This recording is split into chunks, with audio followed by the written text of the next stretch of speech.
Hello hi అందరికీ నమస్కారం. Welcome to Suma YouTube channel. ఈ వీడియోలో నేను మీకు వంకాయ కూర ఎలా తయారు చేయాలో చూపించబోతున్నాను. ముందుగా కొన్ని వంకాయలు, ఒక ఉల్లిపాయ, ఒక పచ్చిమిరపకాయని తీసుకోవాలి. తర్వాత ఒక గిన్నె పెట్టుకొని దాంట్లోకి కొంచెం ఆయిల్ వేసుకొని దాంట్లోకి తిరుమూడు దినుసులు, కరివేపాకు, ఇంకా మనం ముందుగా కట్ చేసి పెట్టుకున్న ఉల్లిపాయలను ఇలా కొంచెం గోల్డెన్ బ్రౌన్ కలర్ వచ్చేంత వరకు ఫ్రై చేసుకోవాలి.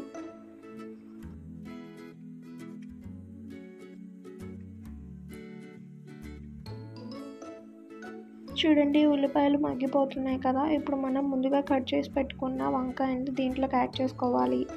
వంకాయలను ఉప్పులో నానబెట్టుకోవాలి, లేకపోతే అవి నల్లగా అయిపోతాయి. చూడండి, అవి నీళ్ళల్లో మనం ఉప్పు వేసుకొని నానబెట్టుకోవాలి. తర్వాత ఆ వంకాయలను ఇలా దీంట్లోకి యాడ్ చేసుకోండి. ఇలా మొత్తం వంకాయలను యాడ్ చేసుకున్న తర్వాత మనం దీంట్లోకి ముందుగా కట్ చేసి పెట్టుకున్న ఉల్లిపాయలను కూడా యాడ్ చేసుకోవాలి.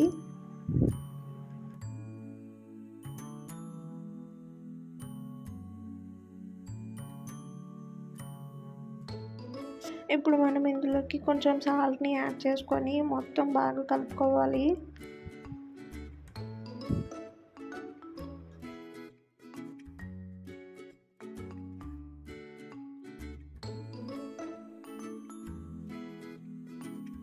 ఇలా మొత్తం కలుపుకున్న తర్వాత మూత పెట్టి ఒక 5 నుంచి 7 మినిట్స్ మనం ఈ ముక్కల్ని ఉడికించుకోవాలి. మధ్యలో ఇలా మూత తీసి మళ్ళీ ఒకసారి కలపండి. కింద ముక్కలు పైకి వస్తాయి కదా, అప్పుడు కిందవి మొత్తం కలిసి వేగుతాయి.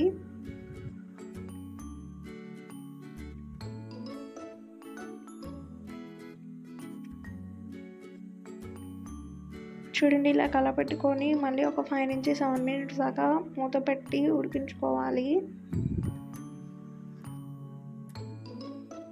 ఇవి ఉడికేలోగా మనం దీంట్లో అల్లం వెల్లుల్లి పేస్ట్ని రెడీ చేసుకుందాం. ఒక 5 వెల్లుల్లిపాయలు ఇంకా కొంచెం అల్లంని మనం పేస్ట్ చేసుకోవాలి.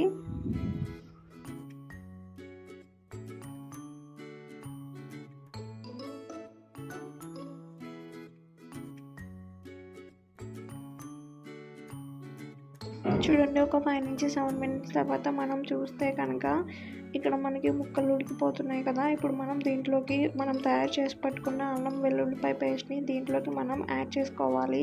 యాడ్ చేసుకొని మొత్తం బాగా కలుపుకోవాలి.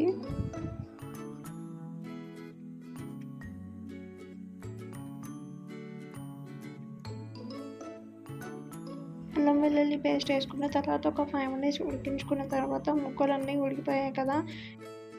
ఇప్పుడు మనం ఇందులోకి ఒక 2 స్పూన్ల కారంని యాడ్ చేసుకొని బాగా కలుపుకోవాలి. కొంచెం పసుపును కూడా యాడ్ చేసుకొని బాగా కలుపుకోవాలి.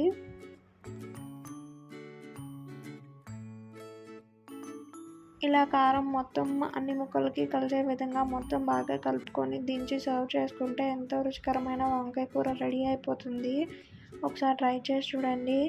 ఈ వీడియో మీకు నచ్చినట్లయితే లైక్ చేయండి, షేర్ చేయండి, సబ్స్క్రైబ్ చేయండి. Thanks for watching.